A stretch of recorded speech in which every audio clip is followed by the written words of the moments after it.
India voice, आपकी सोच, आपकी आवाज। भगवान से प्रार्थना करूंगा कि आप 100 साल तक ऐसे युवा बने रहिए।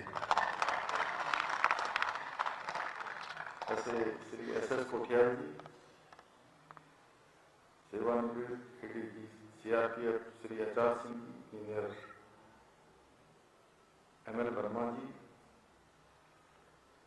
MS नेगी जी उपाध्यक्ष और इस मंडल के अध्यक्ष भानु प्रताप जी IG CRPF, श्रीमती दीपा धर्मवाल जी जिला पंचायत के अध्यक्ष, प्रकाश बिष्टू जी हमारे जिला अध्यक्ष, माननीय विधायक भीमताल राम सिंह खेड़ा जी, डॉक्टर डब्बू जी, शंकर पुरंगा जी, रेणु अधिकारी जी, IG विपिन अग्रवाल जी, कश्मीरी लाल जी, ध्रुव रौतेला जी, हमारी दोनों ही वीर नारियां जिनको यहाँ पर हमने सम्मानित किया। ऐसे सभी हमारे अल्पसंख्यक आयोग के उपाध्यक्ष हमारी फरजाना बेगम जी और सभी यहाँ पर आए हुए हैं, सभी हमारे अधिकारीगण, अर्धसैनिक बलों के सभी हमारे जवान, वीर नारियां, सभी के परिजन और मीडिया के हमारे सभी मित्र। मैं सबसे पहले तो इस विशिष्ट कार्यक्रम में उपस्थित हमारे वीरता, साहस एवं देशभक्ति के आप सभी जीव ध्वजवाहकों का, वीर नेशनल हीरोज का अपनी ओर से सबका हार्दिक स्वागत करता हूँ, आप सबका अभिनंदन करता हूँ। और सच में मैं अपने आप को सौभाग्यशाली मानता हूँ कि मुझे देश की रक्षा करने वाले, आतंकवाद और नक्सलवाद से लड़ने वाले, प्राकृतिक आपदाओं के समय हर चुनौती को स्वीकार करने वाले और राष्ट्र की हर पुकार पर जहां देश को जरूरत होती है, जहां कम होते हैं, वहां हम का उद्घोष करने वाले, अपने प्राणों की बाजी लगाने वाले आप सभी वीर योद्धाओं के इस कार्यक्रम में सम्मिलित होने का शुभ अवसर प्राप्त हो रहा है।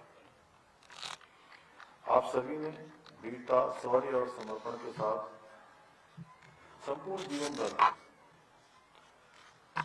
देश की रक्षा में लगाया है। आपने अपनी सेवा के दौरान देश का चाहे कोई कोना हो, कश्मीर से लेकर कन्याकुमारी और कच्छ से लेकर पूर्वोत्तर अरुणाचल प्रदेश, अनेक ऐसे हमारे पूर्वोत्तर के राज्य, प्रत्येक मोर्चे पर भारत के गौरव को बढ़ाने का काम किया है, भारत के मान सम्मान को बढ़ाने का काम किया है, देश की रक्षा के लिए अपने आप को समर्पित किया है।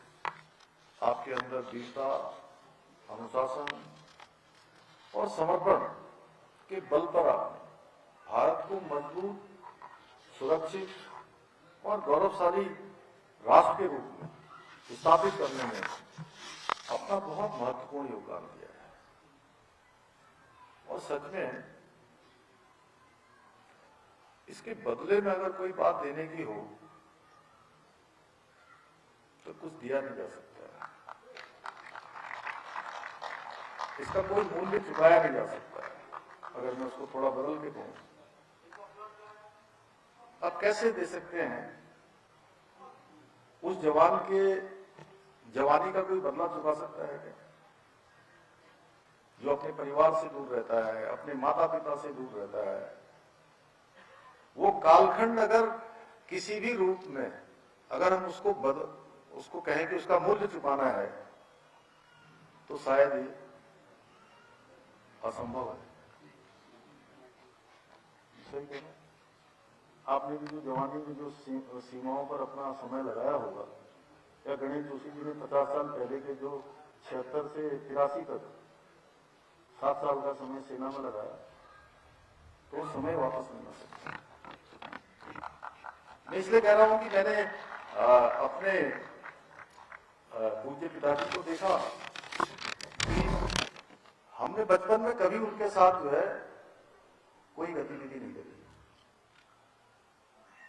हाँ, थोड़े बड़े हुए तो गए तो कभी कभी जैसा जिसके बारे में अभी गणेश जोशी जी कह रहे थे, बड़ा खाना होता है, बड़े खाने में जरूर सम्मिलित हो जाते थे, बहुत सारी चीजें उसमें मिलती थी, तो एक अपना उसका एक अलग मन में उत्साह रहता था।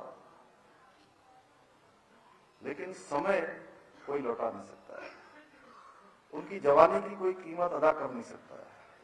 इसलिए सच में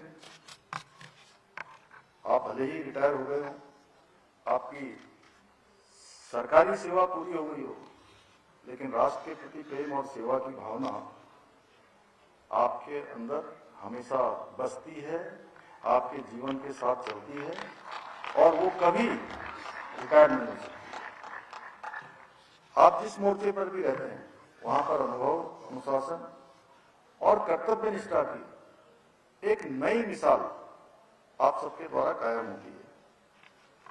और मेरे पिताजी भी सेना में थे, परंतु रिटायर होने के बाद भी कभी रुकते नहीं थे, हमेशा किसी न किसी काम में लगे रहते थे। कई बार मैं कहता भी था उनसे कि